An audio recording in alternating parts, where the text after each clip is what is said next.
Hi, and welcome to Cilium on GKE, harnessing the power of eBPF. My name is Glen Yu. I'm a Google developer expert for Google Cloud, and I will be your guide today.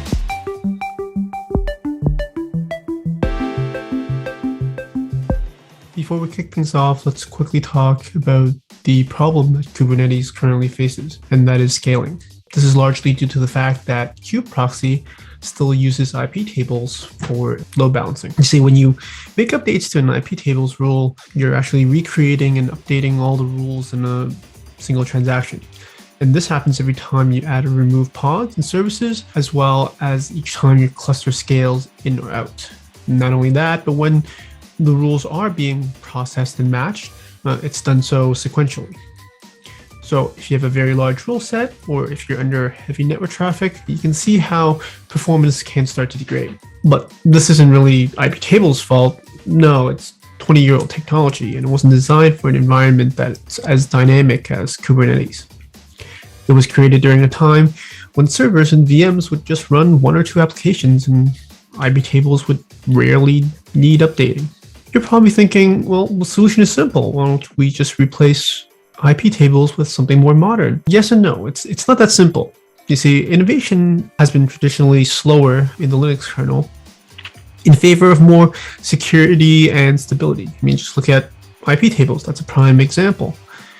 But even for changes that do make it in, it usually takes quite some time before it gets fully adopted.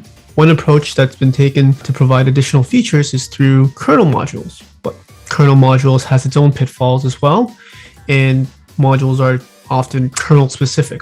So there's no guarantee that a module will work with a new kernel or with a different Linux distribution. Now, this is where the extended Berkeley packet filter, or eBPF, comes in. An eBPF program can provide additional features by running as a sandboxed program within the OS. But before any of that can even happen, it needs to go through a verifier to ensure safety, and then compiled into native bytecode via a just-in-time compiler to ensure compatibility. So now, instead of the Linux kernel responding to events, an eBPF program can instead. So if you think of the current Linux kernel as a large event-driven monolith, then eBPF is effectively turning it into a microkernel. Cilium is an open source project that provides eBPF-based networking, observability, and security. This video will only focus on the networking and security aspect of Cilium. But if you want to learn more about how Cilium can improve observability, I encourage you to check out Hubble on the Cilium website. In terms of security, Cilium provides an extension to network policy in the form of a custom resource definition called Cilium Network Policy, or CNP for short, which extends policy control to enable application-aware Layer 7 policies. Today, I will be showing you two demos. The first is how to install open source Cilium, and from there we're going to take their Layer 7 policy for a spin. The second demo, I will show you how you can provision a GKE cluster with a fully managed downstream version of Cilium. We're creating a brand new GKE cluster, and that is because we want to make sure it has some settings before we install Cilium. So I'm going to leave all the settings as default. The only setting I'm really concerned about is setting a node taint. And the node taint will prevent any pods from being scheduled before the Cilium agent is ready. Okay, so there we go. We're going to hit create, and this will take a few minutes, and we'll do not be alarmed. That is just because of the taint that we put in. So I already pre-installed the CLI, the Cilium CLI in the Cloud Shell. So now I'm just going to run Cilium install, and that should just take a moment. Status of it, by running Cilium status, it'll give us a quick overview of the version that we've installed, as well as the Cilium agent's readiness and health. We can also run a Cilium connectivity test, which I'm going to do here. And this will run through a series of tests to check all the connectivity and make sure everything is functioning normal. This will take a few minutes to run, so we'll be back. So now let's get straight to our app demo.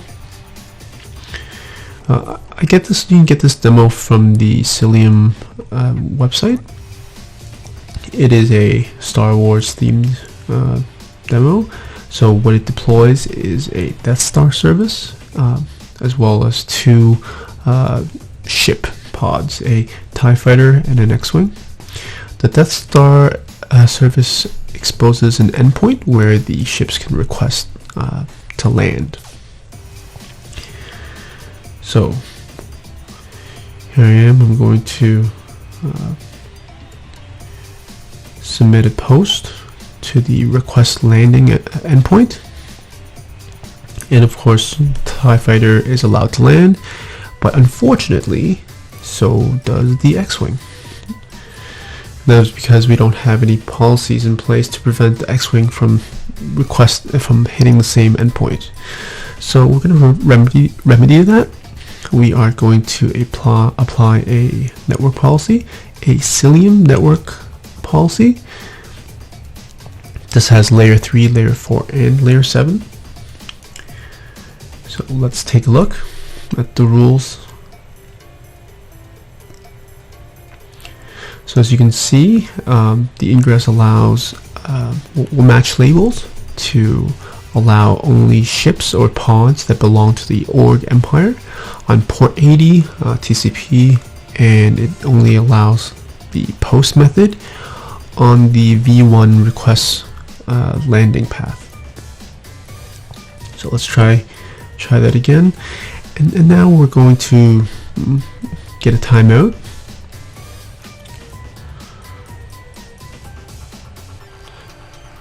Okay, so I'm just gonna exit there. So we're going to do it again from the TIE fighter's perspective, and of course it is allowed to land. We're going to run a couple more tests. So here I'm going to submit a HTTP put, but of course we know that that is not allowed, and of course we get access denied. And then we're going to run one more where we're going to submit a post, but we are going to send it to the V1 request land path instead of request landing. And of course, we will also get access denied. Layer 7 network policies is a feature normally only found in service meshes. But with open source Cilium, you can enforce your HTTP methods without the need for sidecars. Now, let's dive into our second demo. Data Plane V2 enabled. So I'm going to create a new cluster. Once again, I'm going to leave all my settings as default. The only setting I need to be concerned with here is in networking. If you scroll down, there is an enable Data Plane V2. And as it says, Data Plane V2 brings greater networking security, visibility, and scalability to GKE using the power of eBPF. So we just have to check that off, and we can hit create. This is going to take a few minutes to provision, so we will be back. Data Plane V2 cluster is provisioned, so let's take a look inside and see what we get.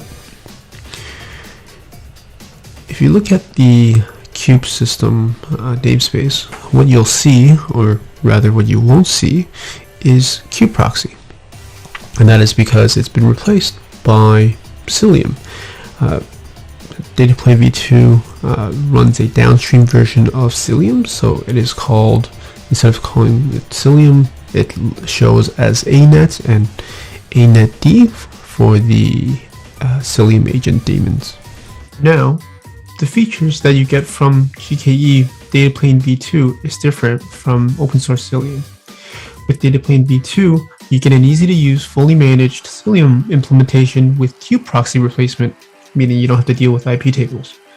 But you can only use standard layer 3, layer 4 network policies. You also will not have access to Cilium's Hubble framework for observability.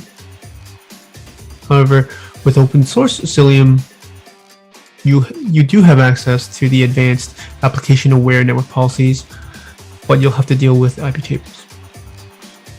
Regardless of the use case that you fall into, Cilium and GKE has you covered.